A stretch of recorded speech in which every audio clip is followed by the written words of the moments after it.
Going to start down in Baton Rouge with the LSU Fighting Tigers.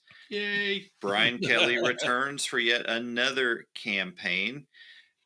A couple of 10-win seasons already under his belt.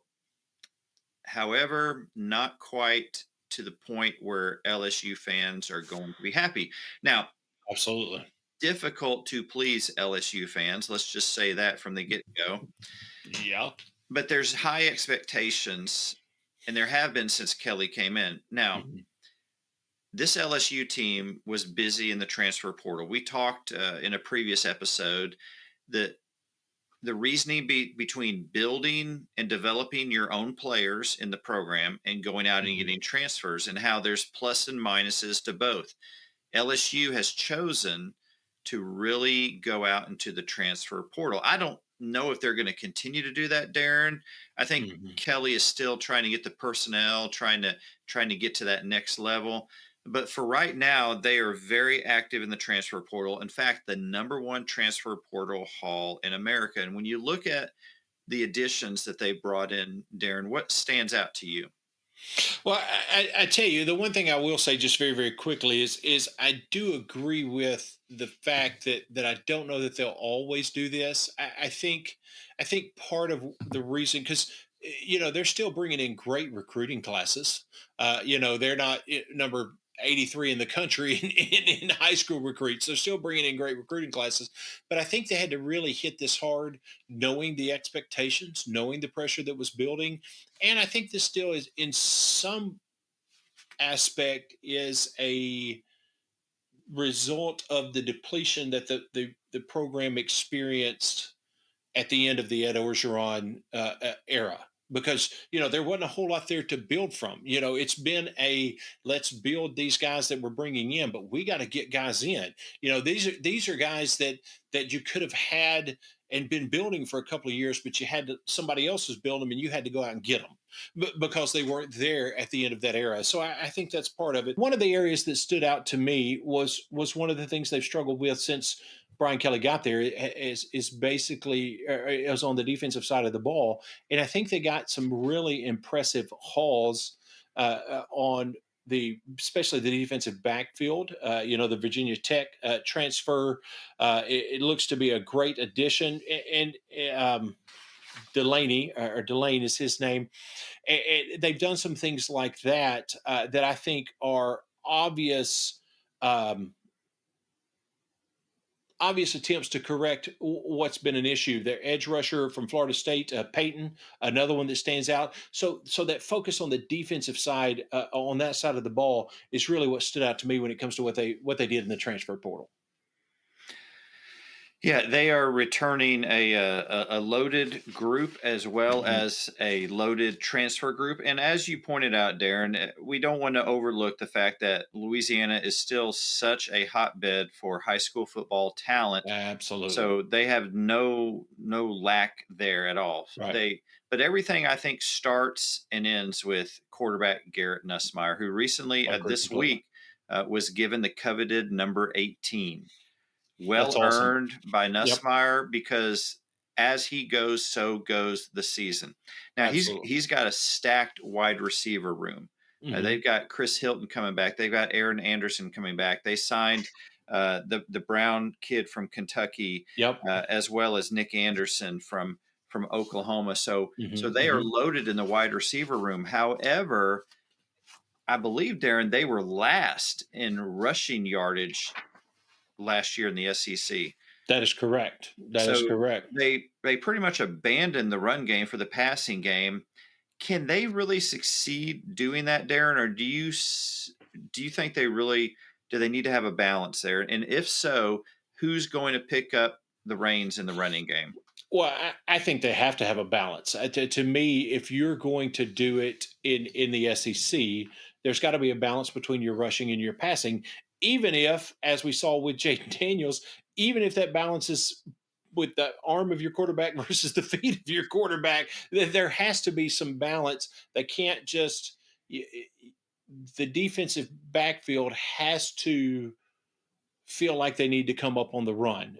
However that looks, and Caden Durham is a sophomore. They've got Harlem Berry, the freshman that's coming in. Those are two names that immediately jump out to me. I think you've got to be realistic. You had four guys leave the offensive line. That makes it scary when you start talking about finding a balance and being able to do multiple things with the offense.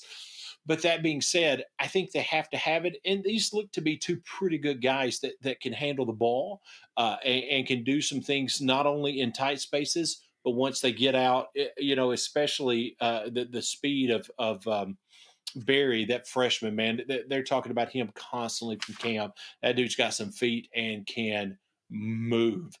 So I think they've got some guys that can do it. It's just a matter of everything falling into place in the offensive line doing what they have to do to make it happen. Yeah, Durham had a solid campaign last season. Absolutely. So I think a bright future with Durham. As you Hmm. mentioned, the Barry kid he's just on another level talent wise. As Absolutely. he develops, that will be exciting to see. Hmm. Offensively, I think LSU is going to be okay. You mentioned the offensive line. They had a lot of losses. However, that offensive line struggled to create much in the running game. Very true. They've got what, four guys from Power Four schools coming Yep. in. So if they gel and you have some sort of chemistry there, which helps when you have a veteran quarterback behind Absolutely. center, I think we're going to see an improved running game, even with the losses on offensive line. Hmm. I really like where this defense is going. Uh, when you look at what Blake Baker is doing and the excitement he's bringing to the defensive side of the ball, they get Perkins back from injury. They get Whit Weeks, who was injured at the end of last Exactly. season. He's back from injury. They've got defensive tackles returning. They're going to have a solid secondary. Again, a great haul coming into the secondary. Hmm. So I'm excited, cautiously optimistic about this LSU team because they start off with Clemson. And it Mm. now a loss is not the end of the world, but if you're an LSU But fan, yeah. you're seeing a pattern form, Yep. and you don't want to see another home opening loss. It's a Yep. top five team, which would be terrific if LSU wins that game. All is not lost. I will be incredibly irate if they lose. But all is not lost. Let's look at their home games this year.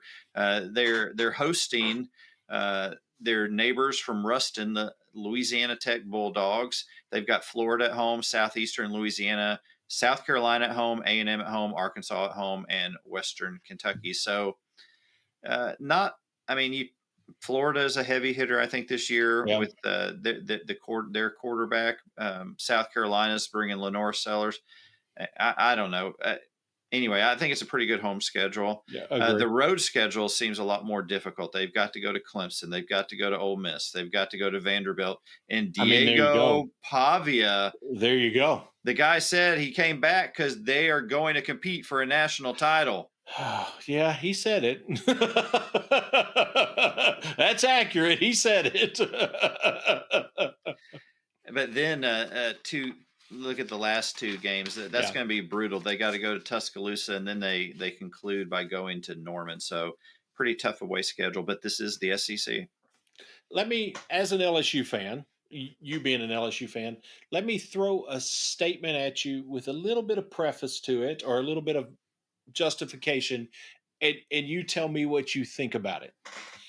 I am not saying that two games are going to determine the LSU season. Okay.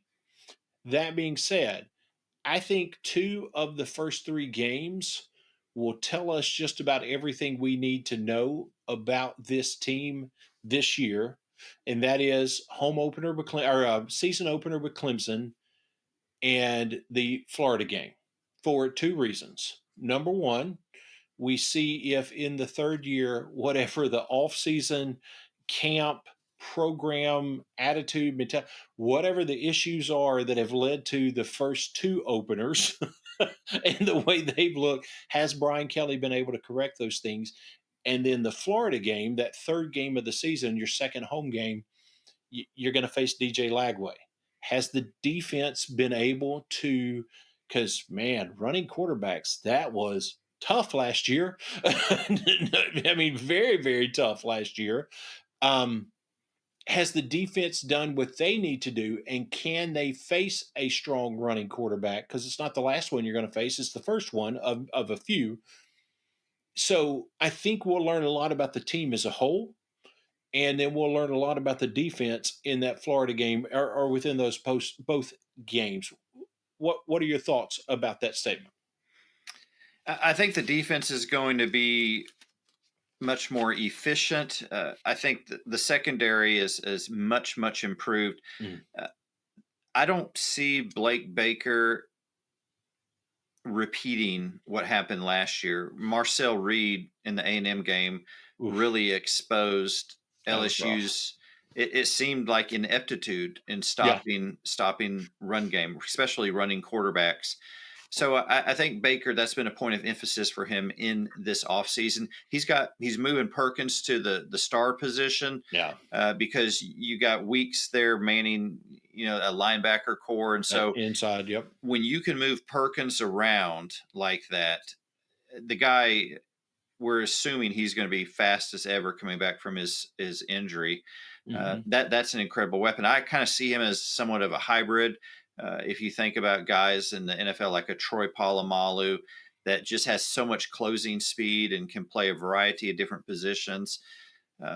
So I like the changes in the personnel that they're developing and they brought in via the transfer portal on the defensive side of the ball. I would be shocked as an LSU fan if they get exposed by running quarterbacks again. Everybody gives up a few big plays during the Oh, of year, course. That's part of the advantage of a running quarterback. Absolutely. but and that's going to be tested, as you said. They're facing in those first three games two of the premier quarterbacks this year in Yep. college football. Yeah, it's going to be an interesting. Those first two games are really going to be interesting to see exactly what it tells us about this team this year.